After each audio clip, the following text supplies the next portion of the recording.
Welcome to the Champs App podcast, where we help players and parents demystify the world of minor hockey development and recruiting for both girls and boys. On this episode, I talk with Lindsay Berman, who is the assistant coach at Northeastern University. We talk about taking a postgrad year between high school and starting college. We also talk about the Northeastern women's hockey program and why they are so strong defensively. I really enjoyed this conversation with Lindsay, and I hope you do too. Before we get to our guest, if you enjoyed this episode and want us to keep making more of them, please share it with teammates and friends. You can also subscribe, like, follow, and even better, it would be great if you would leave us a review. Now, let's drop the puck and get to the show. I'm very excited to have on the Champs App podcast, Lindsay Berman, who is the assistant coach at Northeastern. She is originally from Odenton, Maryland. She played 4 years at Northeastern, and then she went on to play professionally 4 years in the CWHL with the Boston Blades and 1 year with the Connecticut Whale. While playing professionally, she was also an assistant coach at UMass Boston and Brown University, and then went back to UMass Boston and was the head coach for 3 years. For the last 2 years, she's been an assistant coach at Northeastern. Welcome to the podcast, Lindsay. Thank you. Thanks for having me. Great to have you. So let me start, like I ask everybody when they first get on the podcast, for you to tell us a little bit about your hockey history in Odenton, Maryland, which is a non-traditional hockey market, and tell us how you became a hockey player and what made you so great. Yeah, I love thinking back to this memory of mine of getting into hockey and how surprised my dad was, who grew up playing baseball, basketball, football. And I grew up playing baseball in Little League and I loved it. I played every sport. And really anything I could do to be with my dad, I just loved it. So I had a friend who played hockey, and that family was close with ours, and I slept over their house one night and they had practice the next day, my friend and her brother. So dad was just picking me up at the rink that was closer. So I watched her practice and I told my dad I want to play with her. And I think he let it sit for a couple days. And then I kept bugging him about it. So we went to Play It Again Sports. I bought me a bunch of used gear and I never looked back. I loved it right away. And yeah, it was rare. I was really the only kid in my school who played. I was definitely the only girl. And then as I got older, I had guy friends who were playing. And it's definitely grown a lot in Maryland. It's still not to where it is in like New England, but yeah, I played boys all the way through Bantam, and then I went completely with the girls and played for Cush Sadu in the Washington Pride, and then ended up at Northeastern.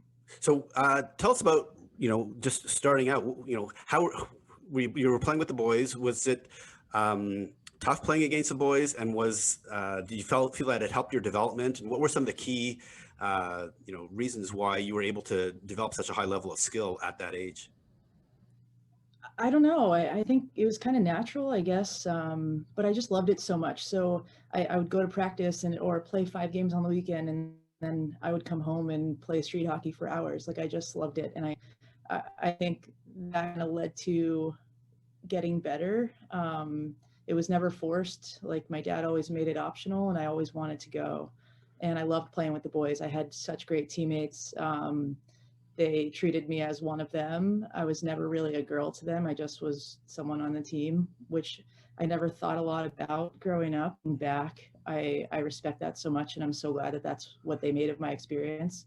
Some of the boys I played against treated me like a girl, but my teammates always had my back. Like, you definitely had a headhunter here and there who were coming after me, but I was bigger than them for most of the time. And then I hit that Pee Wee Bantam age and they started to tower over me. And I think that's when we were like, okay, it's time, but it helped my development a lot because the boys they're just so quick and made me think faster, made me think the game faster. Made me be tougher, as I got older, and the boys on the other team started to come after me, made me just be tougher, keep my head up a little bit more. But I had a great experience on the girls' side too. So I'm really lucky that I got both. And do you feel that playing so many sports when you were younger helped you with your hockey? Oh yeah, huge. Especially the hand-eye coordination from baseball. Yeah, I take pride in having some athleticism, but I get it from my dad, and I know that for sure. But we look for athletes now. You know, it's awesome if we get a kid in who's played multiple sports, and I think it's good to have different friends too. You know, I go to the softball field growing up, and I have a different set of friends, and the competition level is a little bit different. I'm using different muscles. So yeah, I think it helped a lot. And what was girls hockey like in the Washington, Maryland area? It was non-existent until I got to, I guess I shouldn't say that, but there was a Washington Little Caps program, and they had a U12, U15, U19 program at the time. And I was playing boys at the U12 level. And then when I got to 13, I was still playing boys. And I think I played a little bit with the girls at the same time. But Chris Sidhu started the Washington Pride. And when he started the Pride, it was only U19. Now he has 14 all the way up. So he's grown that program tremendously. So I shouldn't say it was non-existent, but it grew a lot while I was growing up. So I think I was in a really good time coming up there, because I got to play 3 really competitive years, from 15, 16, 17 with Cush and the Pride. And it's grown a lot looking back at what we had and what they have now. So I hope it continues to grow down there. Yeah, I think, correct me if I'm wrong, they're in the JWHL, at least the top team is in. So I mean, they're playing some really strong competition in that league. So yep, absolutely. What was the transition like from moving from boys hockey to girls hockey? What was different and that you had to change in your game in order to adapt to the girls game versus the boys? That's a good question. I think the biggest difference at that level was, a lot of the boys, I think, were really just looking to kill somebody out there. So they've kind of forced me to keep my head up, and I was able to bring that over to the grade. And I think that helped me on the girls' side, just being able to see a couple plays ahead, and find my teammates a little bit better, use those around me. And I got the puck more, I think, on the girls' side, just because they were a little bit nicer to share the puck. And you played defense, correct? Yeah, that's kind of a loaded question too. I played both. It's funny, one of our players asked me the other day what I played here at Northeastern, and I had to think back to, I played D one year, I played both another year, and I don't know. So growing up, I played D with the boys, no doubt about that. And then when I moved over to Cush, I played D in center. So coming into college, I didn't know where I would be used or utilized. But yeah, it was fun. I got to see both sides of the ice. So do you feel like you had more time and space when you went from the boys side to the girls side? Yeah, exactly. Yeah, I think that's a really good way to put it.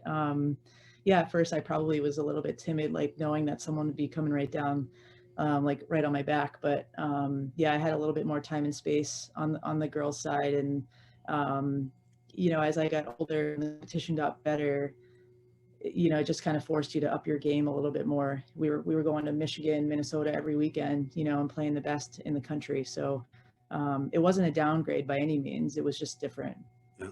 And one thing that I noticed the first time I went to watch a girls game, a high level girls game, is the girls aren't afraid to toe drag, which you would never do in a boys game. Did you find that as well?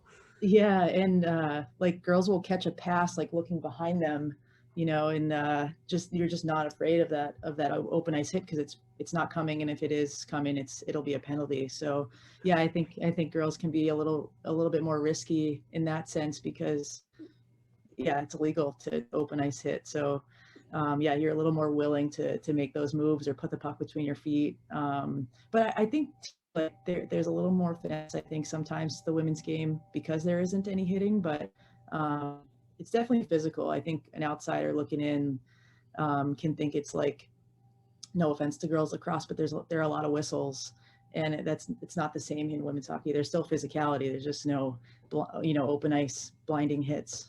Just watch any USA versus Canada game, and you'll see a lot of contact. Exactly. So tell us, how did you end up at Northeastern? Tell us what the recruiting process was like to get you into the fold. Sure, it was a little different then. I graduated high school in 2006, so I would say that the commitment process was later then, but I think we're going back to that, hopefully. I think I was a junior in high school when I really started getting interest from schools and starting to do my research online. And I remember I made a list of the hard mail letters that you sent. I remember I made a list like on my computer of the letters or the schools that I received letters from and how far they were from home. So at the time, that was the most important thing to me. So Princeton was the closest, like by a long shot, and the Midwest scared me. Like I thought I wanted to stay East Coast, but I was 16 years old. I had no idea. Yeah. So I didn't know. I didn't know I wanted to go to Northeastern. I honestly didn't know much about Northeastern in particular. But Lindsay, can I ask you a question? Can I ask you one What's question? that? Can I ask you one question? So you said you were traveling every weekend when you were with the Yeah. Washington Pride to Michigan and to Yeah. Minnesota. So why did it Yeah. seem so far? I don't know. I guess I had to get on a plane to get there, or my parents had to get on a plane to get there. Okay. And if I stayed East Coast, they could drive. I don't know what went through my 16-year-old mind as to why it was scary. Because looking back, we got on a plane all the time, so it wasn't really a big deal. Okay. Just curious. Yeah. And I think part of me wasn't sure if I was good enough to play out there. I don't know. But I met Laura Schuler at a camp going into my senior year at summer camp, and she asked me to come look at Northeastern, and I really hadn't done any research yet on Northeastern. So of course I had an open mind and I wanted to look at everything. So my dad and I visited, and I don't know what it was, but I walked onto campus and said, this is where I want to be. So What I was feel it like that stood out to you that first trip on that visit? It was just a feeling.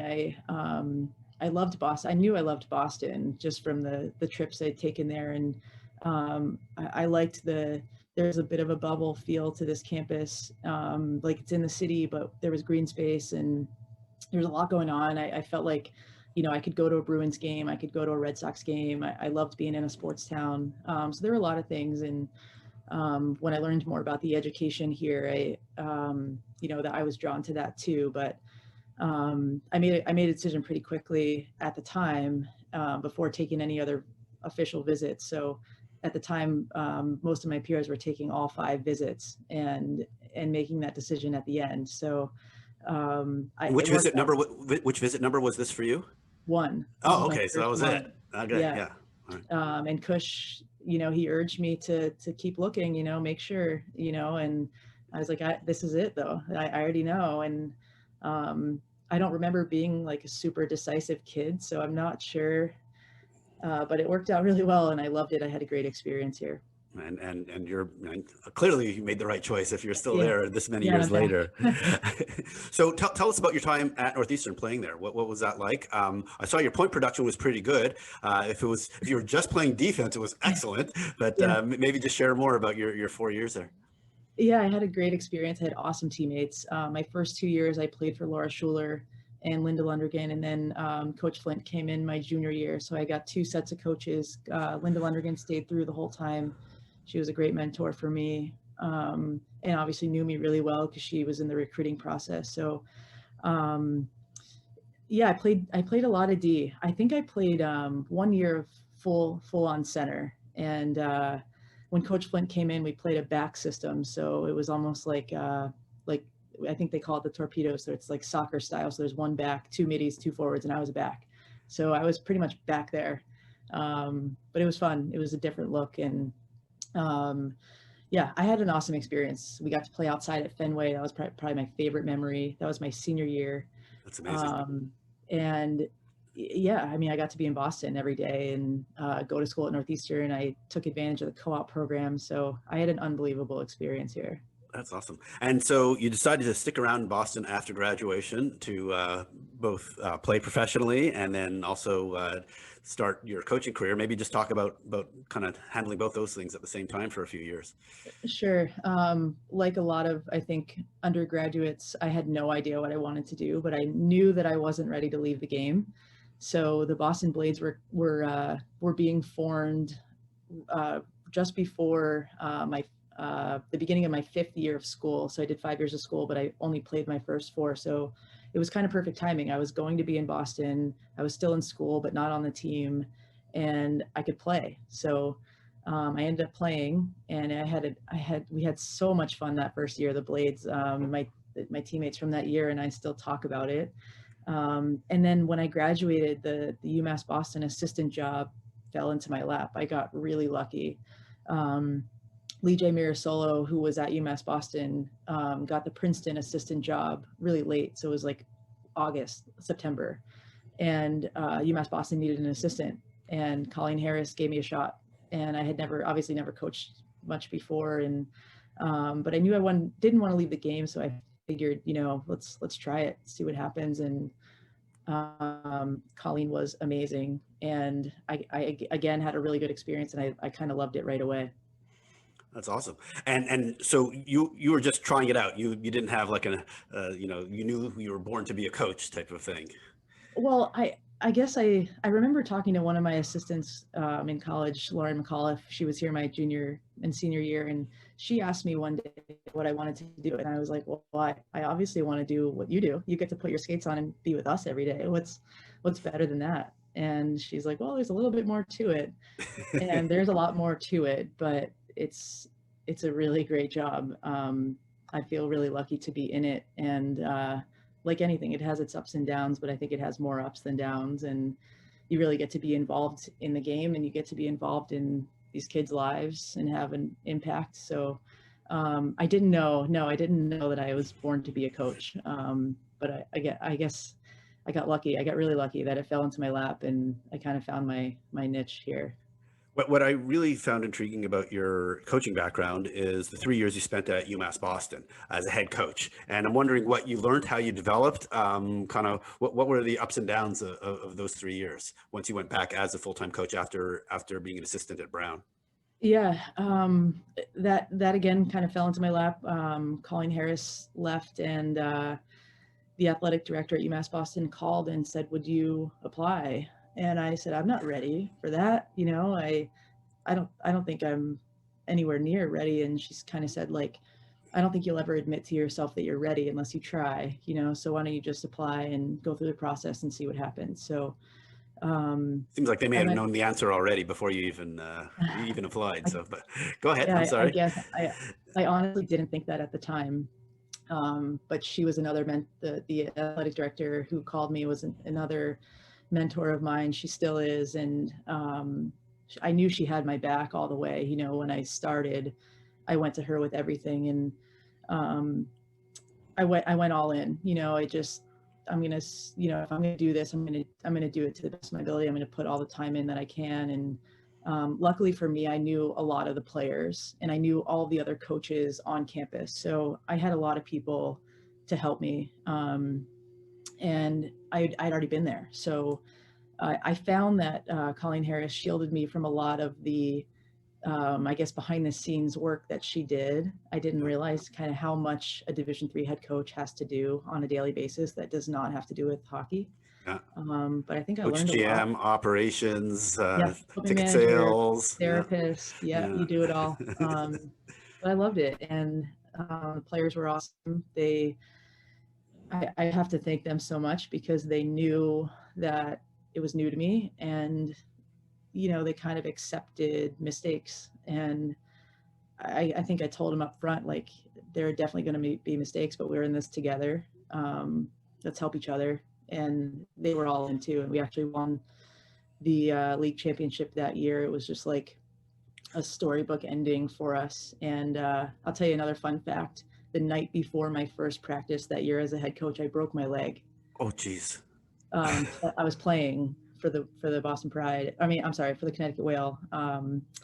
And yeah, we were in Buffalo, and I came around the net with a puck, and I don't know, I didn't see this player coming on the left side. She kind of clipped me. It wasn't dirty. I just fell really awkwardly, and my toe got stuck in the ice. I broke my tib fib, and my dad was at the game, so I brought a rental car so I could get back to Boston, be ready for my first practice, and my dad had to drive my rental car back. So yeah, it was nuts. I pretty much went home in an ace bandage. My dad picked me up Monday morning. I coached practice from my crutches on the side of the bench, and I got x-rays later that day, and I had surgery on Wednesday of that week. Ouch. So I'll tell you, the first couple months of being a head coach were really interesting. If nothing else, your players knew you were tough. Yeah, I guess so. Yeah, I handled that a little bit better than I thought. I mean, looking back, I don't know how I got back to Boston, in an ace bandage pretty much with 2 broken bones in my leg, but You're a hockey player. yeah, I guess so. But I just, I felt like I was in the wrong place at the wrong time. I crutched into my AD's office who gave me the shot, and I was crying, and she's like, things happen, it's no big deal, we'll get through it. I'm like, I shouldn't have been there. But yeah, I think it worked out really well because We had some great success in your 3 years there. yeah, it was I had a really good time there, and I love that place. I love UMass Boston, and it's a unique place. The people are amazing. I feel so fortunate to have worked with the players that I worked with there, and so many of them I'm still close with. And the alumni group there was unbelievable. Yeah, UMass, it's just a special place, and I'm really lucky to have landed there not only once but twice. But talk to me about the kind of the pros of playing Division III hockey instead of Division I. If your game is more suited for Division III. Yeah, it's awesome. I mean, sometimes there is a negative tendency that runs alongside Division III. I think a lot of young players have a Division I goal, and I think that's fine. It's awesome. But there's a great opportunity at Division III, and there's nothing slight about it. And I think, well, one of the positives I think of a Division III schedule is that you could probably play multiple sports because the seasons don't overlap as much as Division I. So that's amazing. Yeah, we had Tara Connolly from RPI on recently, and she said exactly that. Yeah, so she played goalie in both lacrosse and in hockey. So exactly like you're describing.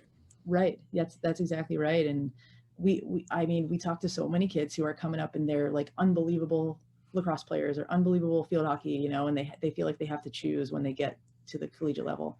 The other piece is the academic piece. We had a lot of nursing majors at UMass Boston, and our schedule kind of allowed them to do both. And here at Northeastern, we have engineering majors, we have nursing majors as well. It's just a lot more difficult, I would say, just because of the schedule. But I'll tell you this, at UMass Boston, I asked the same of my players there that we do here, in terms of practice, lift, how to carry yourself, what your grades need to be in school, how you treat each other, what we do at practice, the way we play. So it's similar in a lot of ways, but there aren't enough spots for everybody to play Division I, and it's not a bad thing because, I'm a huge proponent of Division III. I'm so thankful that I got to have 6 years of experience at that level, because I definitely gained a lot more respect for it, and I'm a huge proponent of it.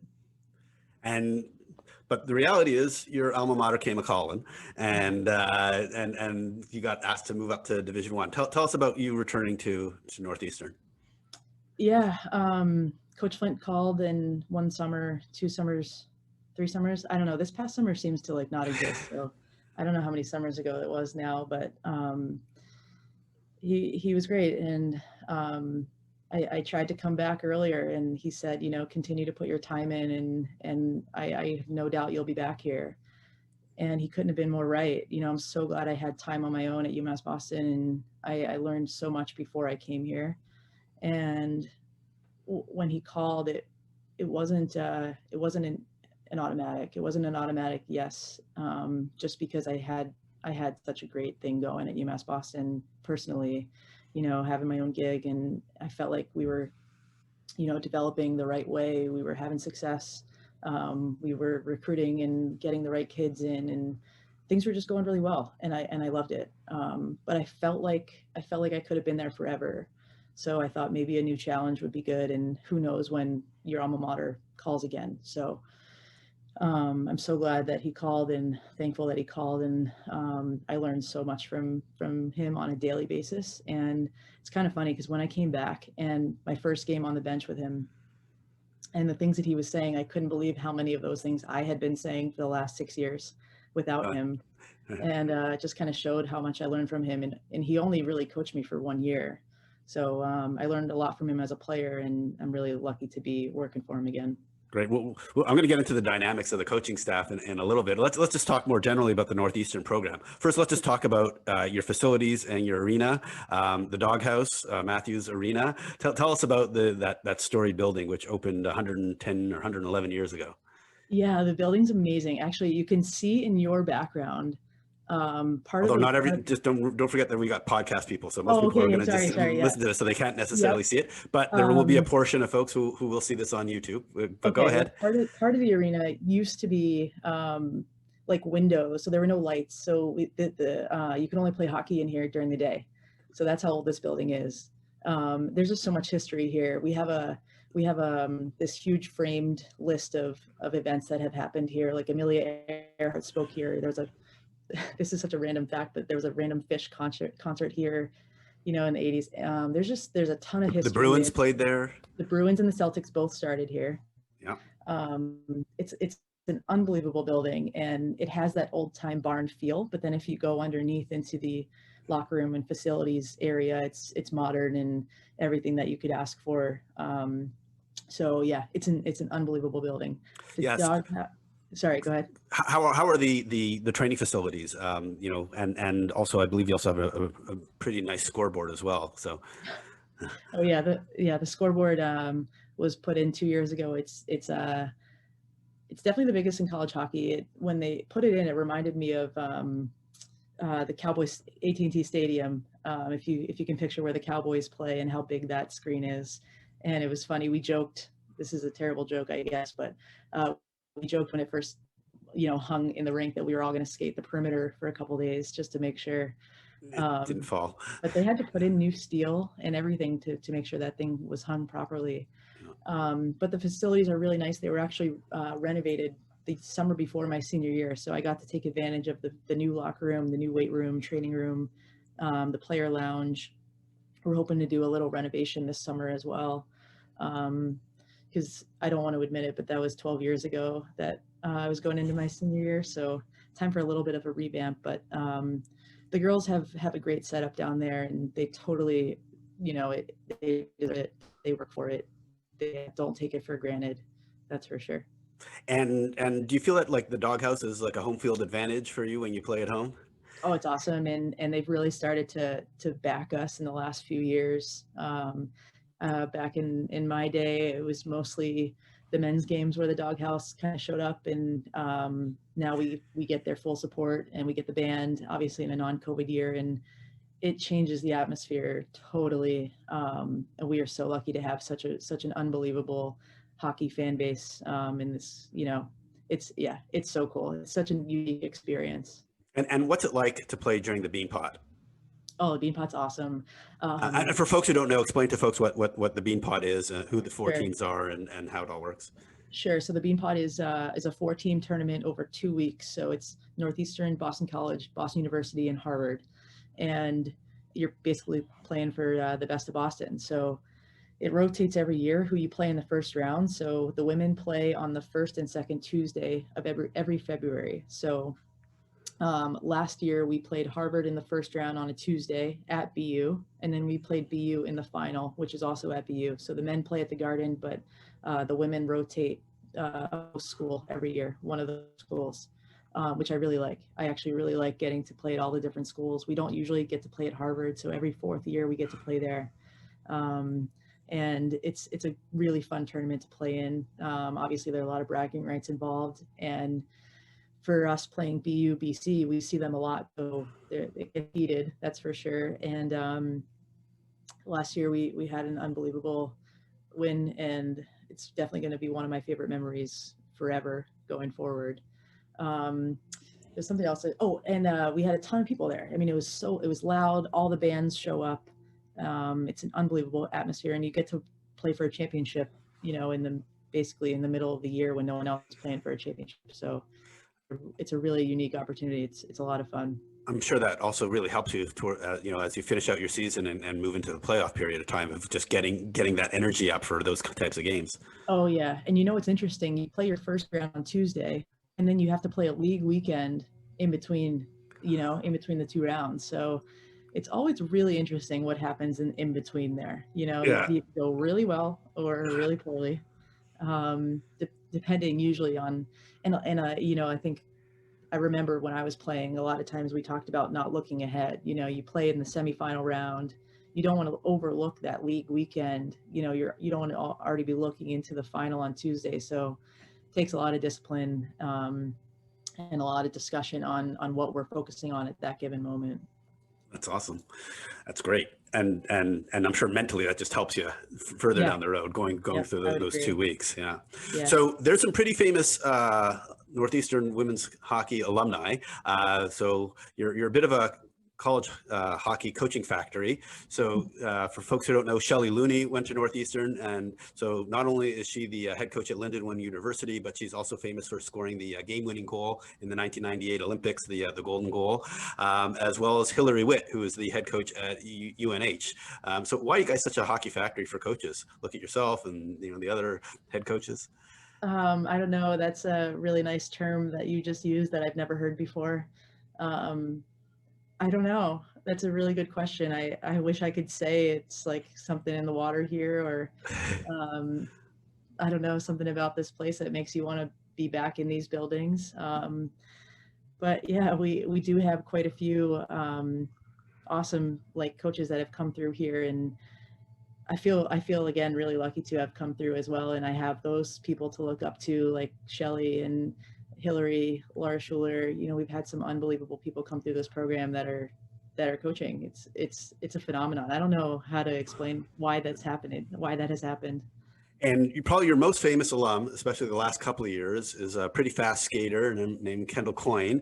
So she was the 2016 Patty Kazmaier Award winner, and I believe she graduated right before you came back. So I'm not sure if you interacted with her, but I believe she took a post-grad year before coming to Northeastern. She's talked about this on some podcasts. Any perspective on like taking a post-grad year before you come to Northeastern?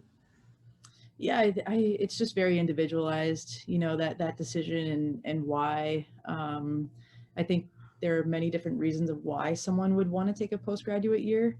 I think it gets confusing sometimes because most hockey families know that on the boys' side, it's really common for a kid to play junior or take an extra year at a prep or something.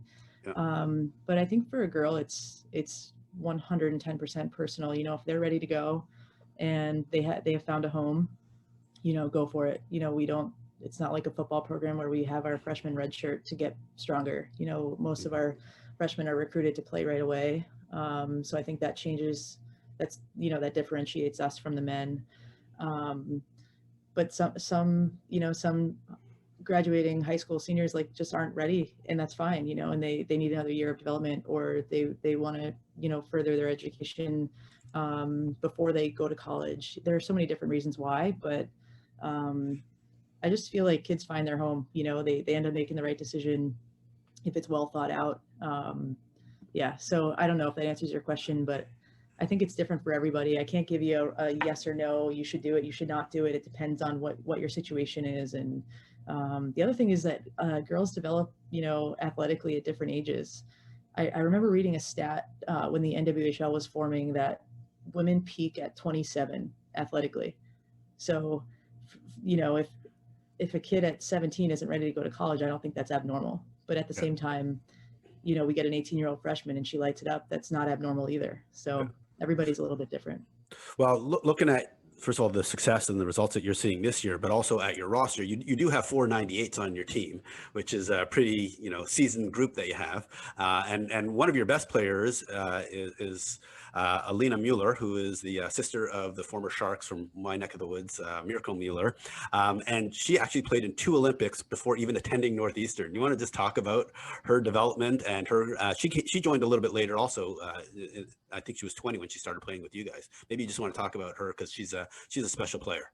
Yeah, you're right. She was 20 when she started here. I think a European route is completely different anyway than a lot of our North American players. We could spend the whole podcast talking about Alina. She's easy to talk about because she's an incredible human and hockey player, and a lot of people only see her on the ice. And I feel really lucky to get to work with her every day. And what makes her special? She's modest. You would never know. She cares more about other people on her team than herself. She cares more about the team than herself. You should see her in practice. If somebody else scores, you know, she goes nuts. You know, she cares just as much about someone else scoring or setting up a teammate than she is if she scores herself. But she's just elite. You know, she takes care of her body. She's here early every day. She warms up. She cools down after every single practice and game. She's a professional, you know, in every sense of the word. She takes care of herself, you know, out of the rink. She does well in school. She's a good teammate. You can't say enough, you know, good things about the kid and how infectious all of that is, you know, to those around her, coaches included. You know, I don't ever want to take an all day, but you can't with a kid like that, you know, like she gives you her best. She expects that, you know, in return from everybody around her. Yeah, I don't know that much can even do justice. I hope they do, but she's really special. And I think the biggest thing about her is that she just cares about everybody else. You know, she's never out for herself. Awesome. That's awesome. So let's talk about the coaching staff. You mentioned Dave Flint, who is a former goaltender, and then Nick Carpenito, if I pronounce his name properly. So what's the dynamic like between the three of you, and how do you divide responsibilities both for on-ice stuff and for recruiting? Okay, that's a lot of questions there. Yeah. So I'll tell you, Coach Flint is the best boss ever. You know, he's not a micromanager. I think the best thing about him is that he trusts us, and he's also good for advice. You know, if you need help, he's there. And he's a really good leader. And you can see it in the way he leads not only our staff, but our team. We divide things. We really do things as a team on staff, you know, whether it's video, you know, do you want to take pre-scout this week, Carp, or should I take that? You know, it's always as a team. So we work together on everything. Recruiting wise, again, we go through the recruiting schedule on a normal year and say, you know, I'll go here. Do you want to go here? Should we go here together? You know, do you want to call this kid? Do you want us to both call this kid? So everything is really shared. I wouldn't say there's much of like dividing and this is your region, this is my region. It's not really like that. It's mostly team oriented, and we have a lot of fun. You know, we take it seriously, but we have a lot of fun on a daily basis, and hopefully the girls see that too. You know, I think they have the same kind of balance. You know, they can have fun, but they know when to put their head down and go to work as well. Got it. So one of the staples of your program, specifically this year, is defense, but not just this year, it's also the past couple of years. So first, can you remember the last time you gave up more than 2 goals in a game? No. I'll tell you what it was. It was February 11th of last year against BU in the Beanpot. So it's been over a year since you've given up more than 2 goals in a game. Wow, and I knock on wood right now. Yeah. So first of all, then, you know, how do you teach defense? Is it just great goaltending, or are you recruiting kids who are already good at defense before they show up? Are you working on with them every day? And then, like, what tactically are you doing? Are you teaching them to put sticks in lanes? Are you teaching them to be gapping up in the offensive zone? Like, what are you doing to be so strong defensively?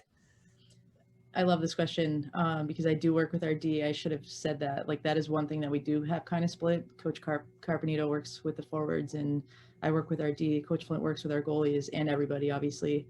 But I will also tell you that all but one of our D were here or committed before I got here. So I walked into a very skilled, you know, I walked into a really special group. And I'm very fortunate that they were here, and even the RD that have already graduated, I've worked with some unbelievable defensemen and people. And it's funny, my dad loves to talk about our D and our stats and our penalty kill, and I tell him all the time, Dad, we have unbelievable goaltending. You know, not just Aaron Frankel, but Phillips too. We have unbelievable goaltending, and that saves us a lot of the time. But I will also say our D are, first of all, they're bought in. You know, they want to get scored on. They're all fierce competitors. They work really hard. They watch film. They all come in individually, almost all of them, weekly for individual video, just to get better and see kind of what in what areas they can tweak their game. But I guess we play an aggressive style. We play hard but under control. We do focus on stick position and the details, and luckily our D have bought into those details and focusing on them and focusing on defense first before we go and play offense. So it's kind of a combination of things, but you're right about the goaltending. That's a big help. And what advice would you give to a defenseman who wants to become more offensive? How can they become more offensive, assuming that they kind of take care of the basics, in front of their net? Yeah, be as good of a skater as you possibly can. Because we give our D the green light to go, but you have to get back. And try to see the ice. You try to think a couple plays ahead. And the other thing is to pick your spots. It can't be every time. You can't get up there every single time, and that's okay. You get up there a couple times, and when the situation is right. So I think learning the right and wrong times to do it, and trusting your gut. There are going to be mistakes.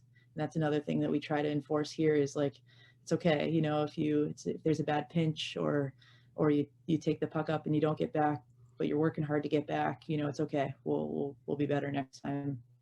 Awesome. All right. And so, as I mentioned, you're having a really good year so far. You are ranked number 2 in the polls, which you should be. They finally fixed the Ohio State issue where you've only lost 1 game and they've lost like 5, and finally you passed them this week. But how can you be ranked number 2 when you've only lost 1 game and the team that's number 1 has lost 2 games? This doesn't seem right to me. I don't know. I don't know. I guess we have to prove ourselves on the national stage first, so that's fine. Hopefully we're able to get there and show. But there's some great teams up there and proven themselves over the years. So there's stiff competition, but that's good for our game. All right, we're talking about Wisconsin, who's ranked number 1. So you're playing Vermont this weekend, and so tell us what the playoffs are going to look like for Northeastern and Hockey East. So we have like an algorithm based power index is what it's called. So the Hockey East, the HEPI, Hockey East Power Index. Exactly. Yep. So to be honest with you, I don't fully understand it, but we know that if we continue to win games, then we'll be in a good spot, and that's what we're going to try to do. Yeah, so. You're number 1 on it, and I believe. Actually, I do know the teams, but I'm not going to say who they are that you might play after the 7-10 game. So I try not to look too far ahead, but I know that we're going to have a tough weekend here in Vermont because they're doing really well. They've got a lot of big guns. They've got an unbelievable goaltender. So we're looking forward to a good battle this weekend. Oh, that's a classic interview answer for TV. Thank you for that one. It's real though. I'm telling you, they're good. Great. All right, so let's move on to the recruiting side. What's your impression on how COVID has impacted your season from a recruiting perspective and looking forward? Maybe not from a Northeastern perspective, but more from a Hockey East or Division I perspective on what you think the impact is going to be for recruiting, assuming that the blackout period lifts around April 15th.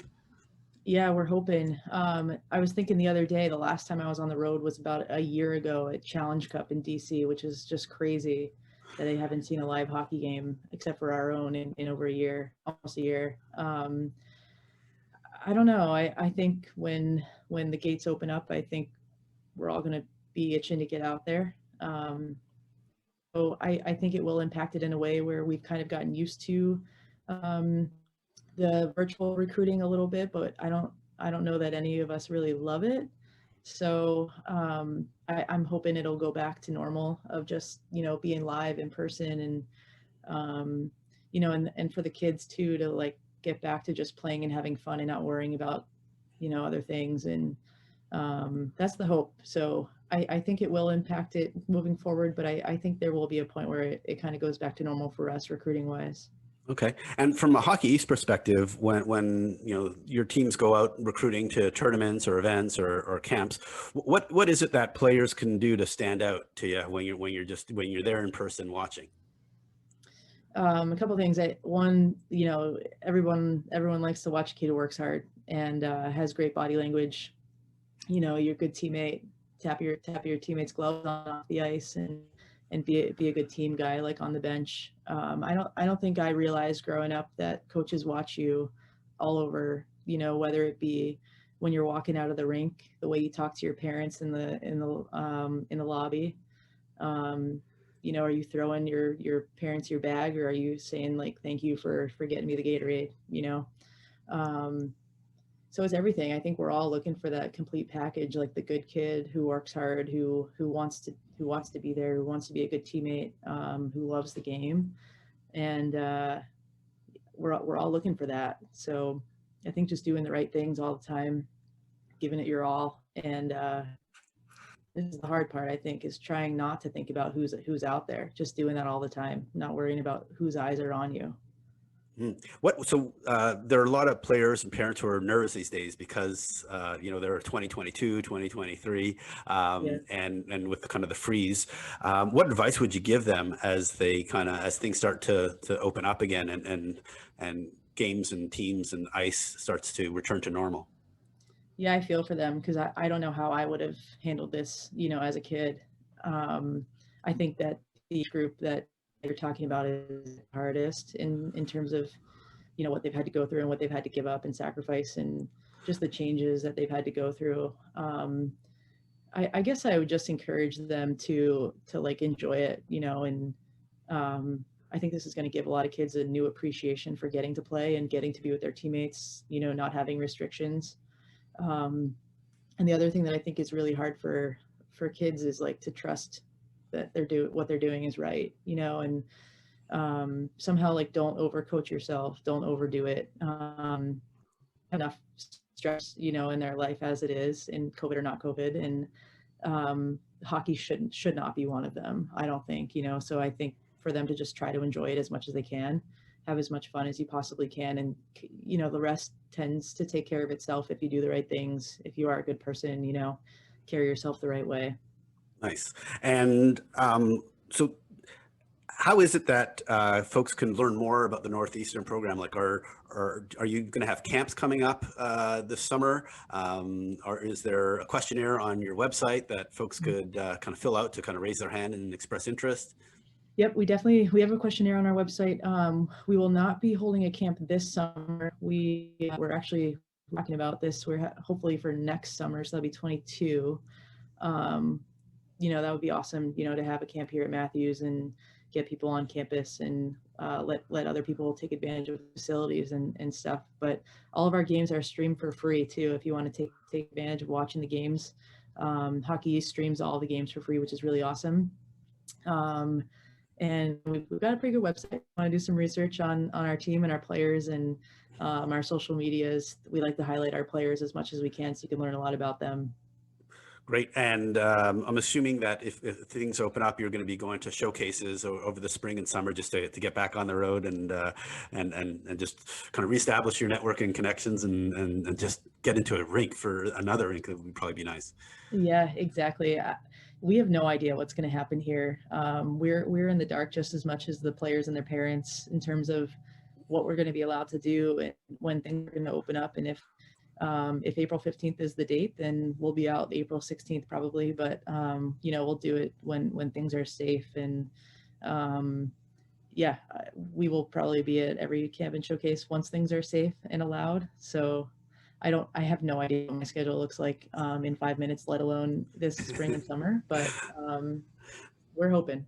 Gotcha. So where can folks just get more online about Northeastern or from yourself? With Twitter, Instagram, your website? How can they you know, get more information and track what you guys are up to? Yeah, Twitter and Instagram are probably the two best places to go. Like on Twitter, we like live tweet our games, so you'll get a really up to date kind of status on what's going on. Our Instagram highlights a little bit more of the big events and I guess moments like you know, Aaron Frankel getting the shutout record and stuff like that. But the Twitter and the Instagram are probably the best places, and then our website. You can learn a lot about our history and all the special people that have come through. And if folks want to reach out to you directly, is your information on the website? Yep, it is. Yep, my email's listed. I think my phone's listed too.